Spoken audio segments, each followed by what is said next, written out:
welcome to El Vocero. Today we're going to be interviewing Mark Huizenga. Hello, Mark. Hi. Hi. How are you doing today? I'm doing great. Nice to see you. Nice to see you. Tell me a little bit about who you are. So I'm a senator for the 30th District, and the 30th District starts out in Allendale and Coopersville and goes across the county from west to east and includes everything in the city of Grand Rapids north of Fulton Street. So if you know where the Vanandel Arena is, it's Yes. all the stuff north of that. Okay. And it goes out to Ada and Cascade, includes places like the Kent County Airport. So it's urban, suburban, and rural, and I tell people there's something for everybody there. Oh, love it. I have a question for you. What is your role as a senator? So really my role as a senator is, you can summarize this as lawmaker. That's basically what the job description requires of us. As we come up with new policies, bills in the Senate, we vote on them, yes or no. We have a lot of committees. I serve on a number of different committees, from economic development to Department of Health and Human Services, appropriations, which is the budget process. And it's our job to vote, but really the job is much bigger than that. Our job is to represent the people of this district, to stand up for them. The things that are important for them in this district are the things that I bring to Lansing, and I vote on their behalf. Okay, so now that we've gotten into a little bit of that, there was a shooting a while ago in Michigan State, and Michigan is one of the states with least restrictions over the purchase of guns. What do you think about that? Well, you know, one of the greatest challenges we face is that there are laws on the books to protect us, and if you buy a handgun, in most places, if you buy a gun too, they are going to do background checks on you. It just so happens that that situation, the tragedy that occurred at MSU, it also, upon investigation, they determined that this perpetrator, that he had violated policy before, and he shouldn't have had a gun, but he pled down from a felony to a misdemeanor. And so one of the things we have to really work on is making sure that the prosecutors actually follow the rules and laws that are put in place in the state of Michigan. And it sometimes sounds easy to make a law, but the biggest thing that I always worry about with making laws is what are the unintended consequences. And I think the same applies, that if you don't follow the rules as a prosecutor, that there are unintended consequences there as well. Okay, so if we were to, let's say, create a law that's adds more restrictions for people to purchase guns, what would those be? Well, I can give you an example of one of the things that I just recently voted on regarding firearms, and that was domestic abuse and violence. So in the event that someone is involved in a domestic violence situation, their spouse or living partner, that if the person is prosecuted then and also is convicted by a judge, that that person should not have a firearm. We know statistically that if a person has violent tendencies and they have been convicted of a crime, that they also stand a high probability of doing greater harm in subsequent situations. And so removing that firearm is something that I actually voted for, and I think that's actually a good bill. If you're thinking about things from a purely black and white thing perspective, I mean, that's a lot of times where people get into trouble. But when you think about it, most things in life are not purely black and white. Black and white, yes. Yeah, and so in that situation, we said, look, I think that it makes sense for me to stand up and say, if you're in a domestic violence situation, you're convicted, then taking away your firearms for an 8-year time period, it does make sense, because we know statistically that keeps people safe. So as a Republican, correct? Yes. It's not that you actually believe the Second Amendment, that there's more to it? Well, my comment is that I firmly believe in the Second Amendment, but it's also important to remember that there are situations where we have to make sure that people that have, maybe if there's mental health disorders, or there's reasons why we have background checks. So if you follow the rules, then the Second Amendment applies. But if people don't follow the rules, then perhaps they should not have a firearm. So if you go to Cabela's and buy a gun today, and you go in there and you say, I have the desire to purchase this firearm, and they do a background check on you, just like they do for everybody else, and you have some criminal background that requires you not to be able to have a handgun, then they won't do that. So following the rules and the rules that are in place are important. Are you guys thinking about adding more rules in order to purchase guns? Or do you believe that the background check is enough? Yeah, there were a number of bills that went through the House and Senate this year earlier that changed some of the policies for firearms and standing up for both the Second Amendment as well as those folks that have been convicted of domestic violence, criminal behavior, taking that away from them for that duration, I think is important as well. So it's that balance, I think.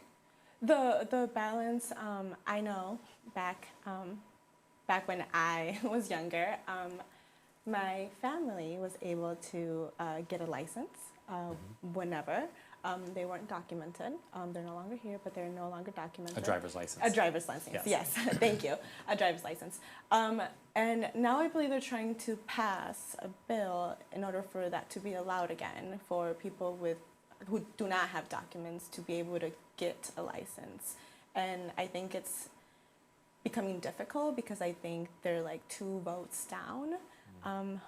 What is your opinion on this? So when I was, when I was younger, 9/11 happened, and after 9/11, there was a lot of concern about people that were illegals getting driver's licenses, and I think that's when it changed. Obviously, I wasn't there making those rules at that time. Right. But Can I ask, where were you during this time? I worked at Spectrum Health at Butterworth Hospital. Okay, so I you was were a health nowhere. administrator. Okay, Yeah, you I were had nothing nowhere to do near. with laws. Nothing with Yeah. glass. Okay, Right. so it's not your fault yet. Yeah, I didn't do it. Yeah. But I think it's also important to balance this with the fact that do we want people that don't have driver's licenses on our road? Do we want people without driver's licenses that don't have insurance driving on our roads? And it's really important that we find that balance and also represent our district. Those bills that are in place they're currently just in the House. I know they've been working on it for a long time. Remember, the House of Representatives is different than the Michigan Senate. So those bills will be completed. Once they're completed, I can get over the finish line and get signed out over there. Then they go over to the Senate, and then more debate will occur. And so I never really want to comment too much about bills that are out there that I haven't seen. Haven't seen, right. But not even more importantly, the bills, they change over time. They'll do amendments. And so if you say I support this bill and then all kinds of amendments come in that make it either worse or less palatable, we have to be careful about that. But in general, I think it's important that we're open to the ideas and that we look for solutions that are going to fit our districts. So it's not that you do not want to give licenses to illegal immigrants. It's that you want to keep the country safer after what happened. I think it can be both. It can be both. Yeah. Okay. Yeah. And I think as long as the number of concerns that people have is, if you have a license, are you going to, and you're not a citizen, a lot of the concerns are about voting rights and should you vote if you're not a citizen. And those kind of questions come up all the time. Election integrity is of paramount to all of us. I mean, it's the basis of our democracy. And so to making sure that we have all the tools in place to ensure that the rest of the rules we have still work. Still work it? Yeah. How do you ensure that these bills still work? Do you have any contact with the community? As far as the safe drive bills? I apologize. As far as anything, how do you keep in contact with the community? One thing I do is I try to meet with constituents every month. We have office hours, and we have, we call it office hours. It's not really my office, but it's like maybe in Rockford at the coffee shop up there. I go to Mr. Burger or New to Beginnings, and usually different times during the day, so people have different work schedules so they can come in and talk to me about questions that they have or concerns. Maybe they've got an idea for a bill. Hey, Mark, here's a great idea. You're a senator. How about this for a bill idea? Or, Mark, you voted on this, and I think that's terrible. You should have never voted on this. And it gives me a chance to both get to know my constituents better, tell them why I voted on something, maybe agree to disagree, or maybe say, maybe I should think about some things differently. And so as a senator, probably the most important thing we do is represent our district. And I'm proud to be, I've always run on things like transparency, availability, and accountability. And if I voted one way, I'm sure happy to tell you how I voted and how I came to my conclusions, but I'm also open to hear what you might say about how we can change things to make things better. When you first have people come to talk to you, have people come to talk to you? Yeah. Yeah, and Absolutely. I had office hours at Herman's Boy last week Friday. Okay. Starting at 8:30 in the morning, and I went there till 9:30. And I think I probably had 6 people there. Okay. And not only people that came to come specifically to me, but people saw I put a little sign up on my table that says Senator Mark Huizenga office hours, and people in the restaurant just stop by and say, hey, I have a question for you, or I saw you voted on this and I like that, or I didn't like that, or hi, my name is so-and-so, happy to meet you. And then I went to Mr. Berger after that, and then had a chance to meet with, again, open hours, anybody can come or go, and we do it one-on-one, so you have a chance that you don't feel like it's intimidating to speak in front of a big crowd, and just have a chance to talk about your concerns and questions. What are some of those, the most constant concerns that you hear? You know what? It's completely different. Really? You just never know. Somebody can talk about road policy. Okay. Hey, here's an idea how we can make our roads better, to things like septic tank services and what the rules should be to that, well drilling situations, brine on dusty dirt roads, tree cutting, invasive species. This is not one thing. It's No. a You variety. never know what's You gonna never know happen. what's going to Yeah. happen. You cannot prepare for office hours. It just happens.